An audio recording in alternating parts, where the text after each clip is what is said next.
Welcome, one and all, to the latest episode of Signals from Mars. I'm your host, Victor, and for this episode, we welcome back Mr. Jeremy Weltman. Jeremy, how are you? Yeah, doing well. Thanks, Victor. Really hot day here in the UK as we're recording this. A hot evening, and I'm raring to go with all the June releases. Looking forward to this. How are you? Awesome.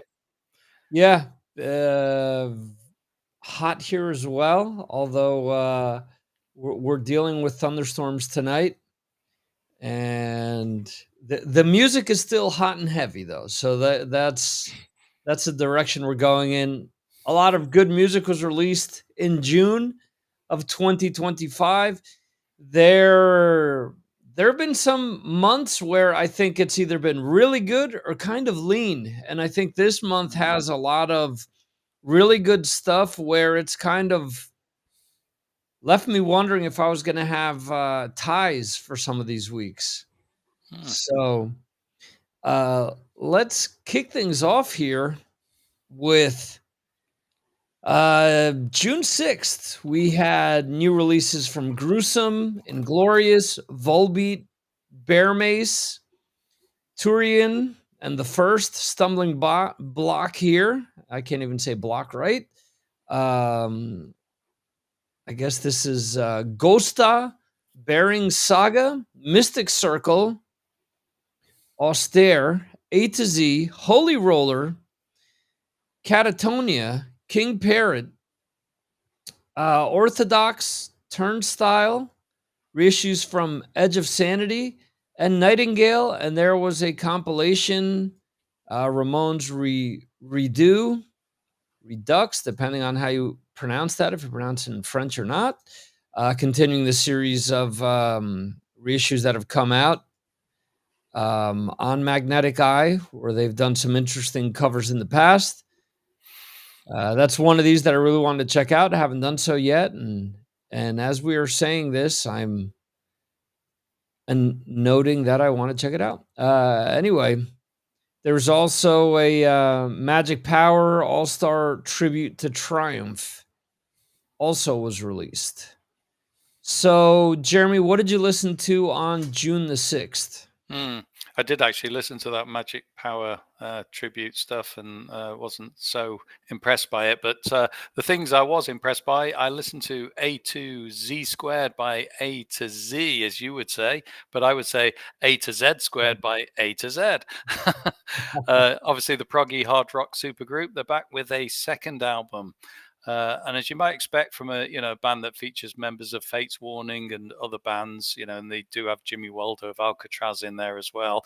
There's clearly some very good musicianship on the album, which is to be expected. It does take sort of time, a little bit of time, I guess, to hit home with these songs. It's sort of, that highlights the fact really that the band's not not a straightforward hard rock outfit, I would say. So that the songs need a few listens, which I try to give time to. At times, I think they could have done with a really good songwriter to sort of come in and change some of the arrangements and improve the harmonies as well. I guess it's why I'm not that keen on Dream Theater as well, to be honest. But I would say Song 5, Reaching Out, is one that I really liked. And there was something on there for anyone who likes this kind of music. So that was the first one. Nightmares as Extensions of the Waking State by Catatonia. Not a band I would say that I'm that enamored by, so I haven't listened to a lot of their music in the past, but it is very genuine. It is well performed. I'd say it's a bit different from the standard Swedish rock sort of rock band. What you would say is it's kind of, I guess you'd describe it as progressive melodic death metal. There's some sort of nifty guitar work on there. The vocals work well. I've sort of quite enjoyed it, and I think if I'm not mistaken, you're going to probably review it further a little bit later. So I'll move on to 5 by Inglorious. Nathan James back singing his heart out again after a hiatus. A largely sort of new band, sort of beefed up with the guitar exploits of the former Cradle of Filth axeman Richard Shaw, and it really shows. It has a harder edge than the previous 4 albums.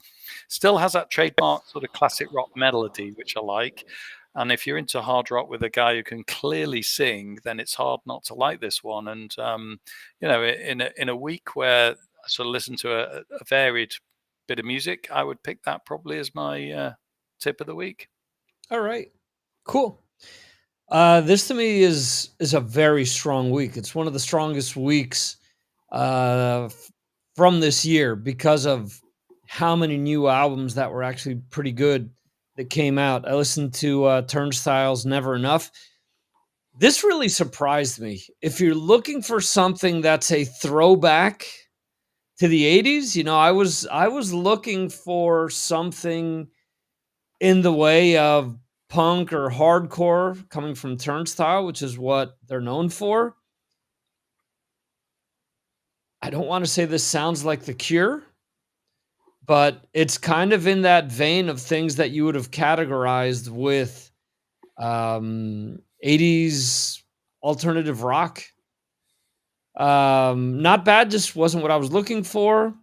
I listened to King Parrot, A Young Person's Guide to King Parrot, because there was the possibility of seeing them open up for Pantera this summer.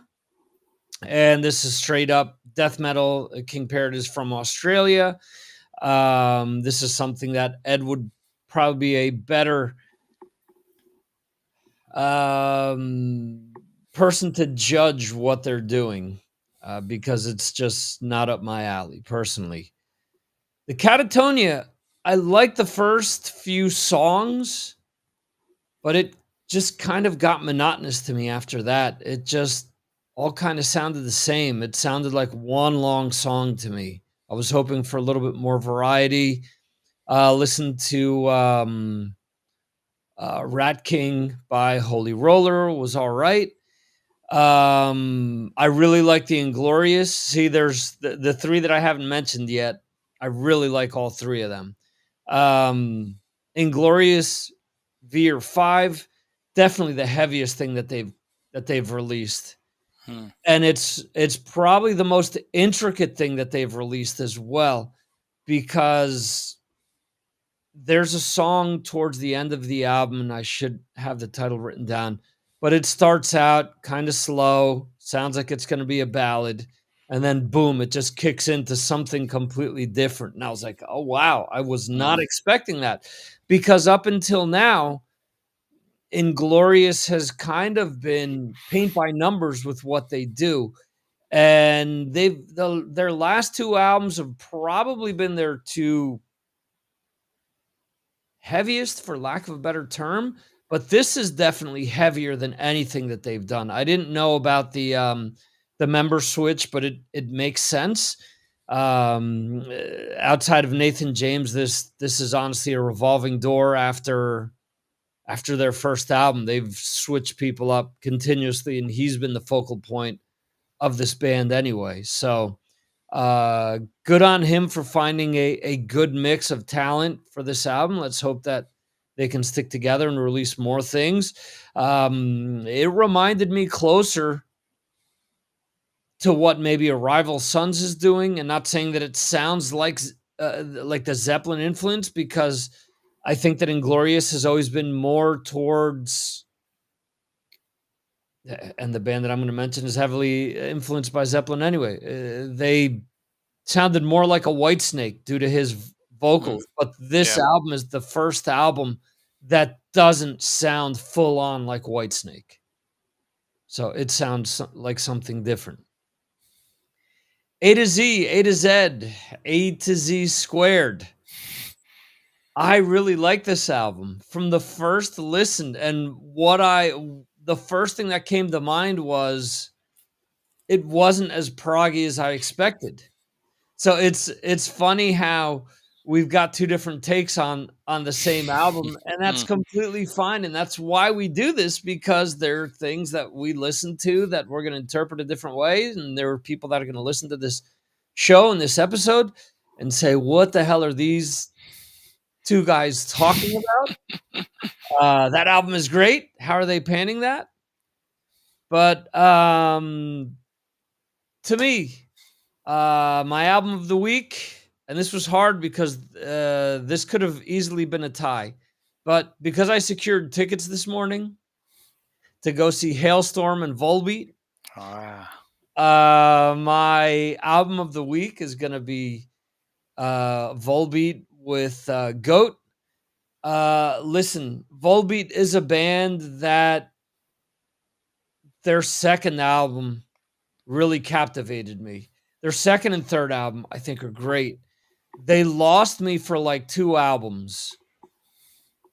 And interestingly enough, it kind of coincided with Rob Caggiano leaving Anthrax and joining them. They kind of went, I don't want to say poppier, but they kind of went a little friendlier with radio friendly with some of their music. And it kind of turned me off to them for like 2 albums. And they had a song here or there that I liked. And then their previous album, they came back and I'm like, okay, this is what I wanted from them. This is exactly what I expected from them. Volbeat is a band that draws heavily from Metallica, from Misfits, from rockabilly music. There's even stuff that, yeah, I guess rockabilly is the best way of putting it, because I mean there are things that are more geared towards like Johnny Cochran type music, or Eddie Cochran. I'm sorry, not Johnny Cochran. Johnny Cochran was a lawyer. Eddie Cochran, um, some like early Elvis type stuff as well, which is there in the voice also. But I think the album is great. It slots in, a lot of the songs slot in well with my Volbeat playlist. So I'm gonna go with Volbeat as my album of the week, and Jeremy has gone with Inglorious. Cool.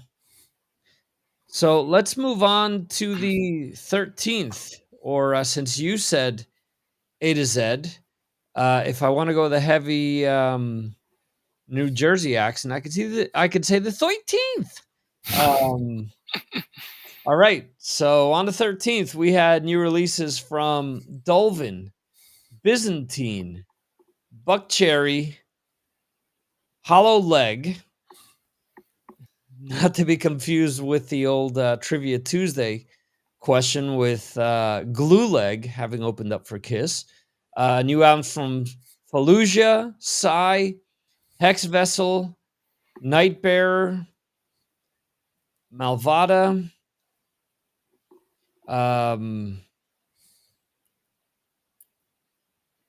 Ocarist, I guess, Fairyland. We had a new live album from Saxon, Eagles Over Hellfest Live. And we had 2 reissues. One of them is actually behind me. I was contemplating if I was going to go the Jeremy route and picking a reissue this week, but I didn't. Oh, and there's a compilation. Chris Caffery with 20 years of the Music Man, Chris Caffery of Savatage fame. Jeremy, what did you pick for this week? Yeah, I thought this was a pretty good week, but it was a Friday the 13th, which is a very metal day, as you would expect. This week I started off listening to Harbingers by Byzantine on the Metal Blade label. And I thought this was pretty great, actually. It's their 7th studio album, but only the 2nd on this actual label. It's progressive thrash. It's very well delivered.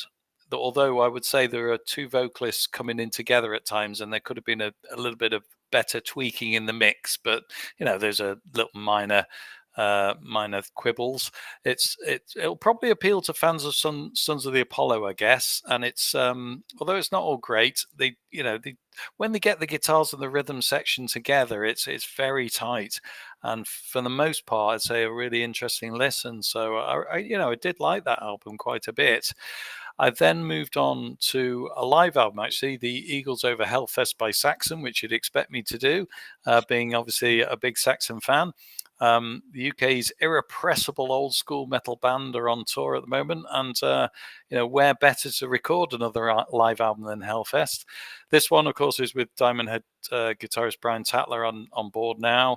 And while he said that his original band isn't finished, I guess we should start calling him a permanent Saxon member now, because that's what he is. Just 2 new songs, I think, on this album. There's 14 songs on the set list. So they do Hellfire and Damnation and Madame Guillotine from the latest studio album. But there's all the usual numbers on there: Wheels of Steel, Princess of the Night, Heavy Metal Thunder. You can almost pick out what would be on there. It's very familiar. It's a heavy metal comfort blanket. If you don't know what I'm talking about, you've either been living on Mars or you're 12 years old. And it does what it says on the tin. Thumbs up to Saxon. Hope Biff recovers as well. He's ill at the moment. I then moved on to Malvada, obviously a debut album by a band called Malvada. I think that's how you pronounce it. It's an all-girl band on Frontiers, so I actually thought it'd be fairly soft melodic rock, but no. Although it's melodic for sure, there's a lot of very heavy guitar going on this one. And while, I'd say there's, probably a few generic bits thrown in, it's amazingly good, really good. It's very tight, it's rhythmic. There's a great vocalist called Indira Castillo who actually sings. She doesn't shout, she doesn't squeal, she actually sings properly. A little bit of background: the band formed during the pandemic in 2020, but it's their debut album, as I said, and it's a four-piece, and they hail from Brazil, where they've apparently played live at a lot of festivals, and the songs are a sort of a mix of English and Portuguese lyrics. I think Steve Hoker will be in his element in this one. I think he'll really like it. But to be honest, so am I. And I really, really like this album. It was a real surprise, which is why we do this show, because, it turns up surprises. And so for that reason, I'm going to pick Malvada as my album of the week. Excellent. And by the way, if the meaning is the same in Portuguese as it is in Spanish, it means damned. Okay, probably does, yeah. Yeah. All right. So I listened to Roar Like Thunder from Buck Cherry. I've really liked the last few Buck Cherry releases, and I think this one kind of falls short of that one, like, really song that grabs you. I think that's what they've been fantastic with, is that with the last few albums, they've had 2, 3, 4 songs that really grabbed me, in that you'd think of the band being around this long and saying, yeah, when are they going to slow down? It's uncharacteristic for a band to continue to release that number of, good material over the years. And I think this one is kind of a notch below some of the more recent albums, unfortunately. It's not a bad album by any stretch of the imagination. It's just not as strong as what they've released. My album of the week, you actually touched upon it already. Byzantine Harbingers. This band, I've been following them for the last 3 releases, if I'm not mistaken. And they have the right amount of guttural vocals. They have the right amount of clean vocals. There's a thrashiness to them. There's a straight up hard rock to them. There are point in times where you get blast beats and it gets closer to even, metalcore at times. But the band has always surprised me with how varied their music is. They could easily just have, polka beats throughout or blast beats throughout, and they choose not to. They really mix things up, which is something that I greatly appreciate. So for me, Byzantine's Harbingers is my album of the week. All right, so let's move on to the 20th here of June. And just adjusting the list here. 1 second, folks. All right, here we go. The ever so popular Ailstorm with the Thunderfist Chronicles. So for those of you that don't know, there are 2 forms of metal that I've been asked not to post on Patreon. One is pirate metal and one is folk metal. Symphonic metal is kind of on the edge there because every now and then there's a surprise here or there with where they left the harpsichord unplugged and people will say it's passable. Um, but yeah, so Ailstorm falls in that pirate metal. Sorry, folks. All right. Uh, um, we had new albums from Hero, I guess it's pronounced. Patristic, Rotgut. Oh, wow, this is the week of me fumbling over names.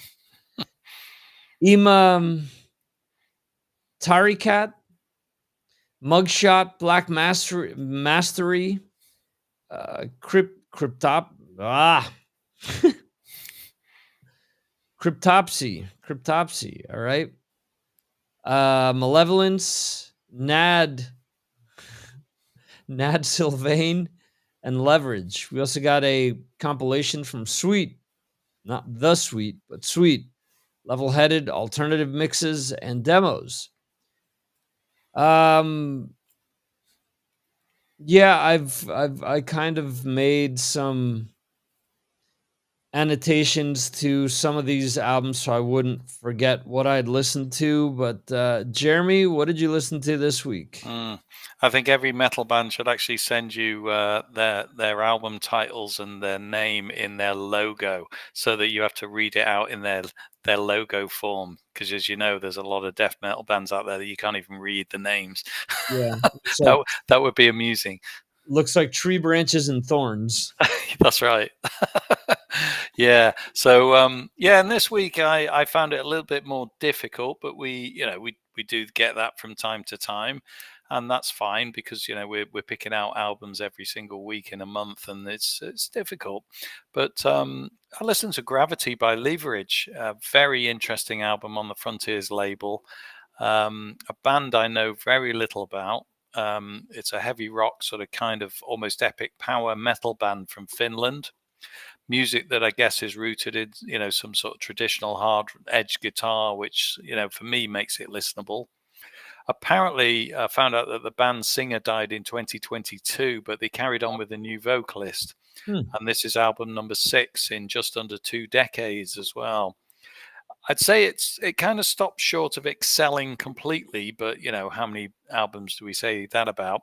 But it's a very enjoyable listen overall. It rounded out with an epic 8-minute title track. It was 80 minutes, we'd really be struggling, wouldn't we? But it was an 8-minute title track at the end. So yeah, it was worthy of your time. So go out there and listen to Gravity by Leverage. It was perfectly enjoyable.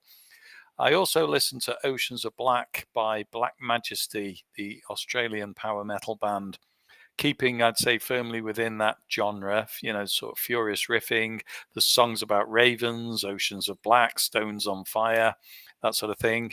It was, they had an adequate but not entirely convincing singer, in my opinion.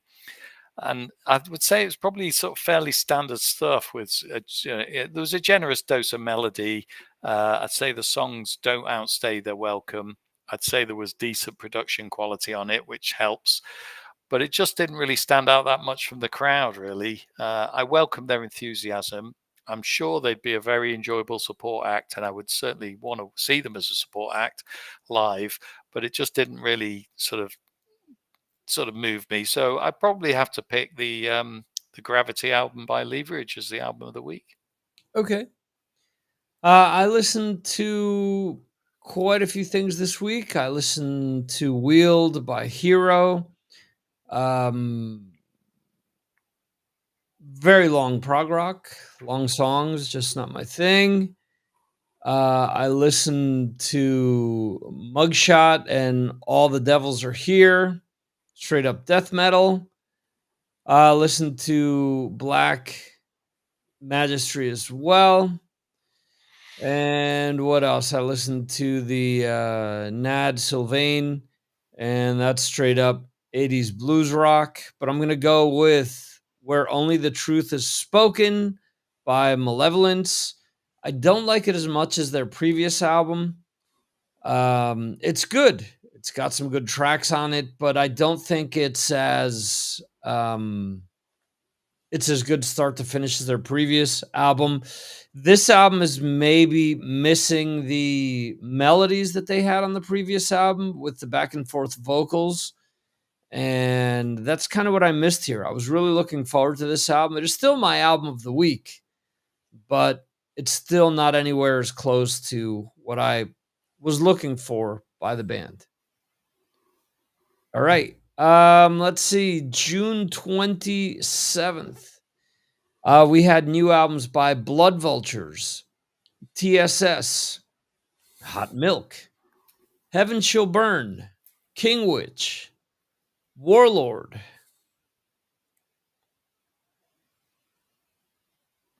Putridity. Putridity. Okay. Nicholas Sohn, Sodom, Baby Metal. I have Venom here, but there was no Venom album released. Robin Lynn and Tiffany Kills, EP from Deadlands, reissue from Motorhead, their Manticore tapes, and a live album by Crystal Viper.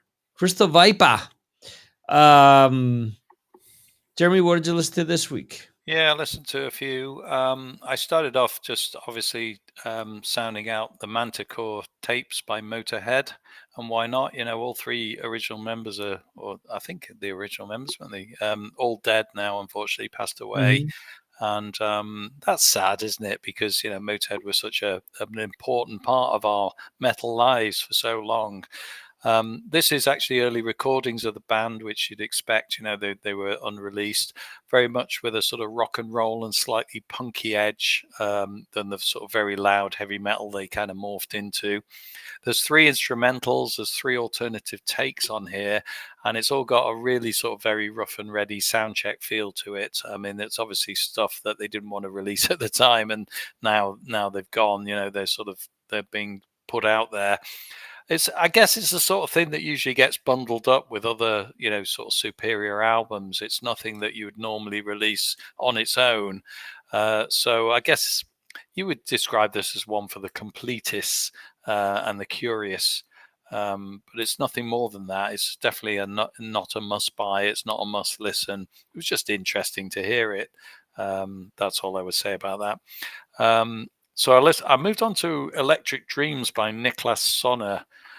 This was a very listenable sort of heavy rock album that, you know, won't appeal to everyone, given all the sort of technical assistance that gives it a rather sort of overproduced and generic sound.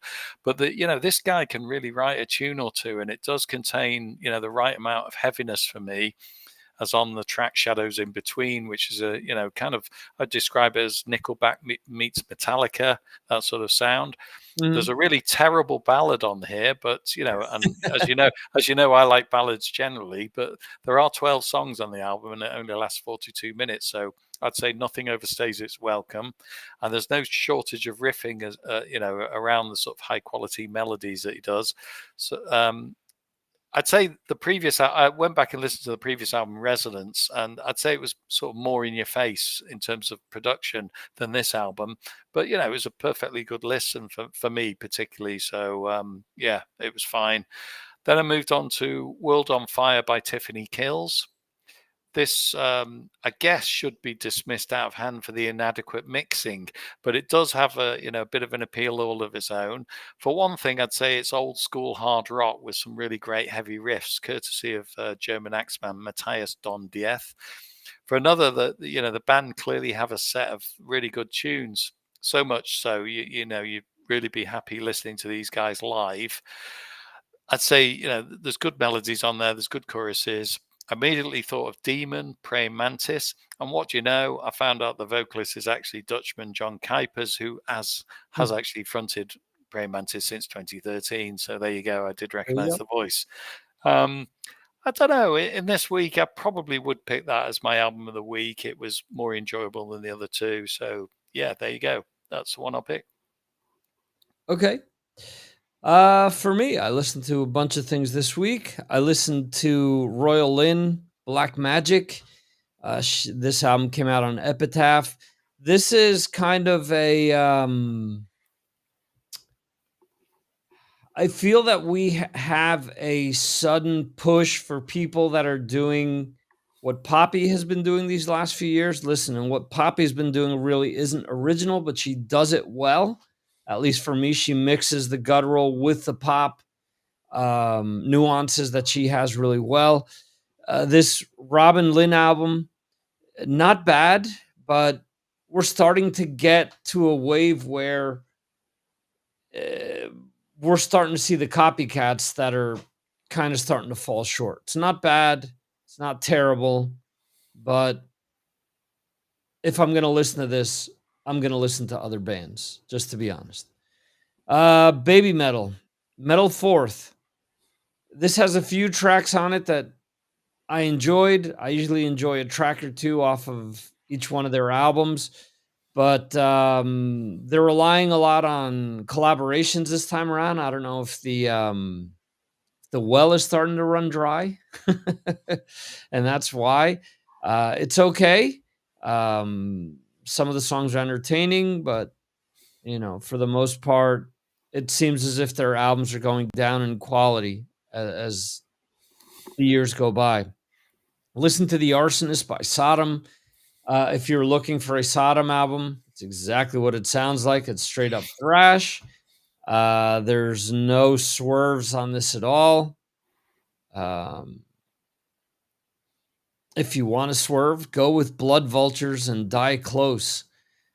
This really surprised me because there was word that the person behind this was Jordan, the guy that's behind 2 Minutes to Late Night, which is something that became very popular during the pandemic, where he would dress up as a vampire per se, or I don't know what his character was, and he would cover songs with other people, and a lot of the hip metal sites would post about it, and he was getting a lot of views.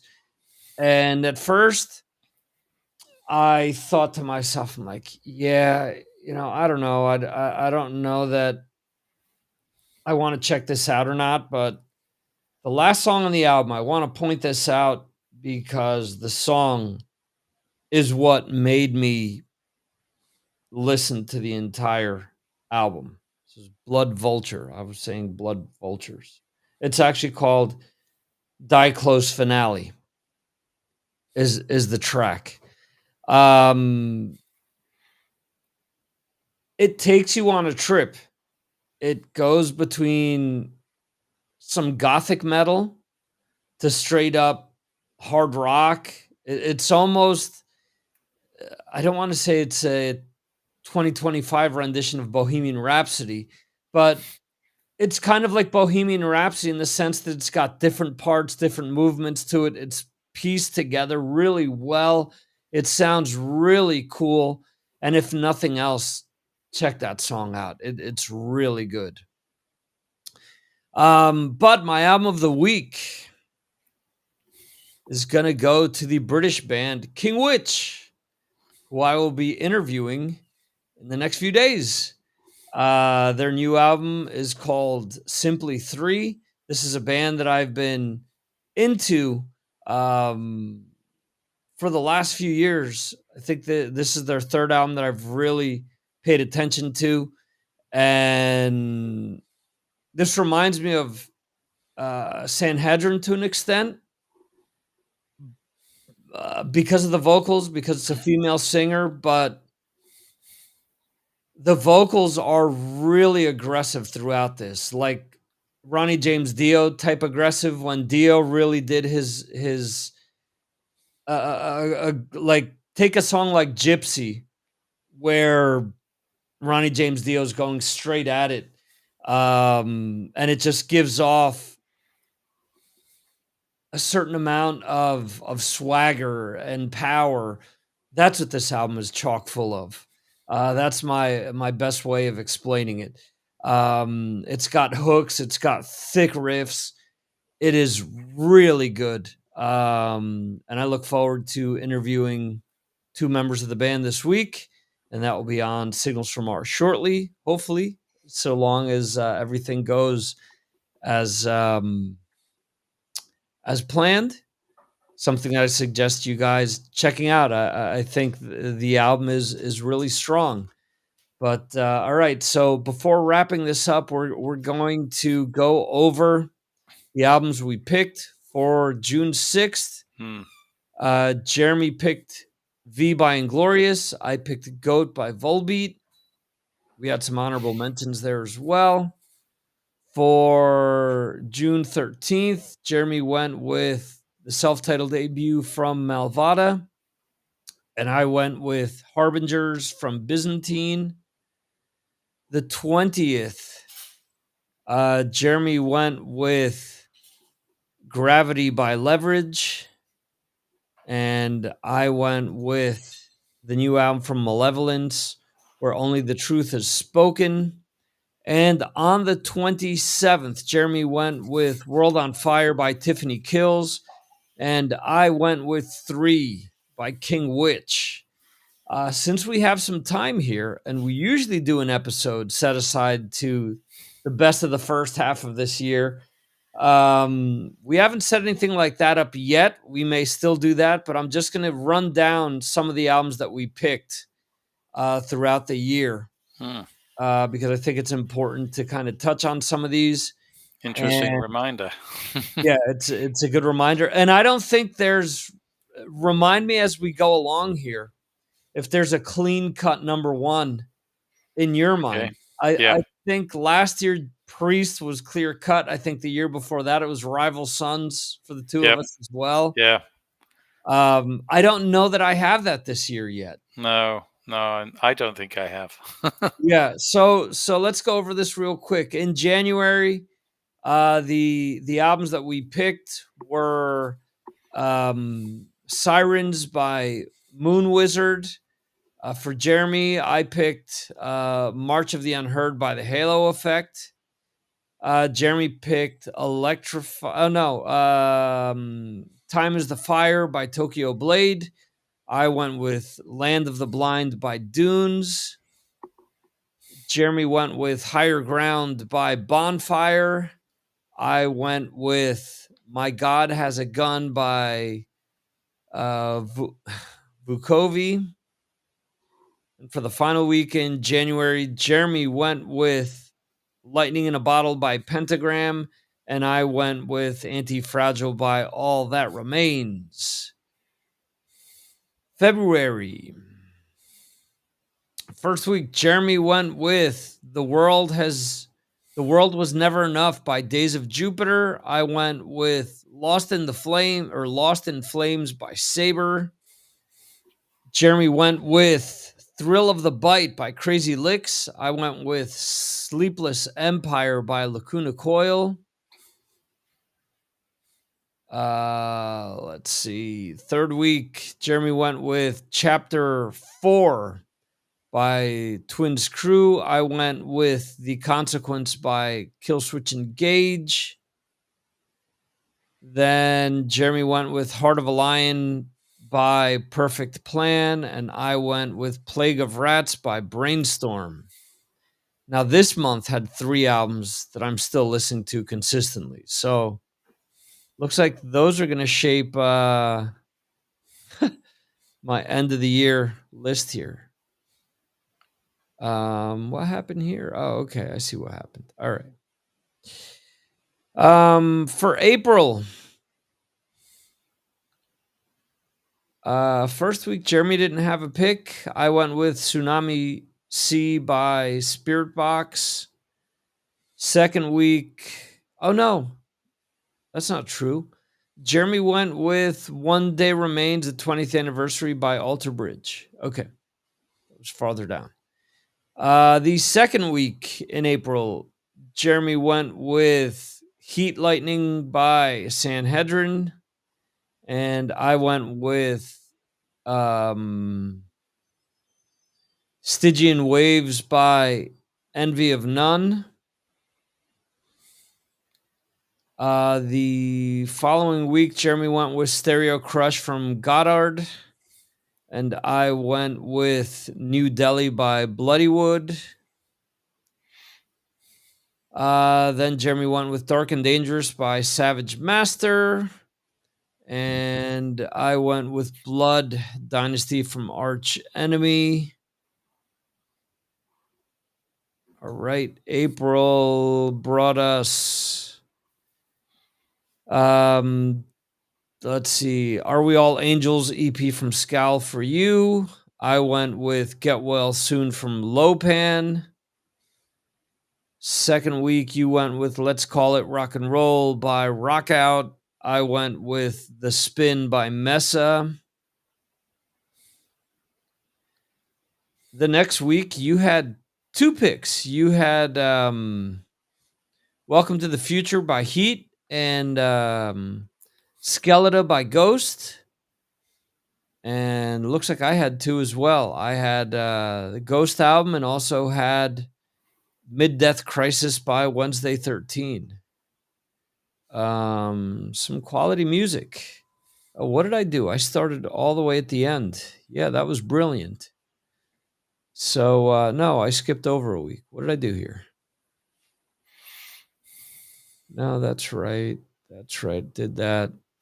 Okay, so I see. So on the 18th, there was just my pick. It was Horror Vacui from Sick and Beautiful. In May, let's see. First week of May, you went with Age of the Void by Under Ruins, and I went with Welcome to the Church of the Pistoleros by Gypsy Pistoleros.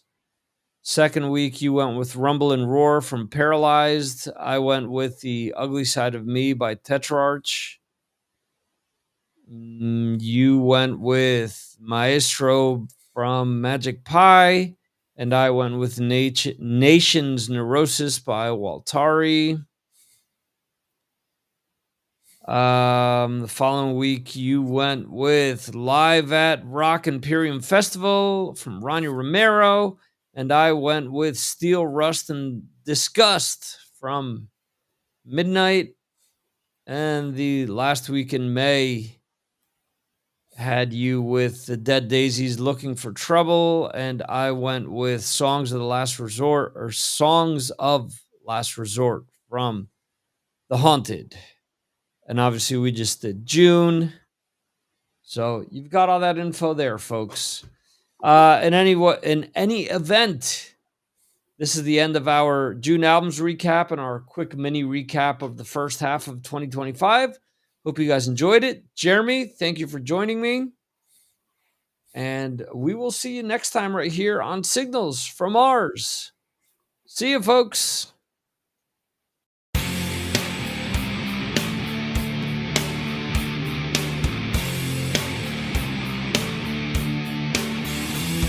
Thank you for watching the Signals from Mars live stream.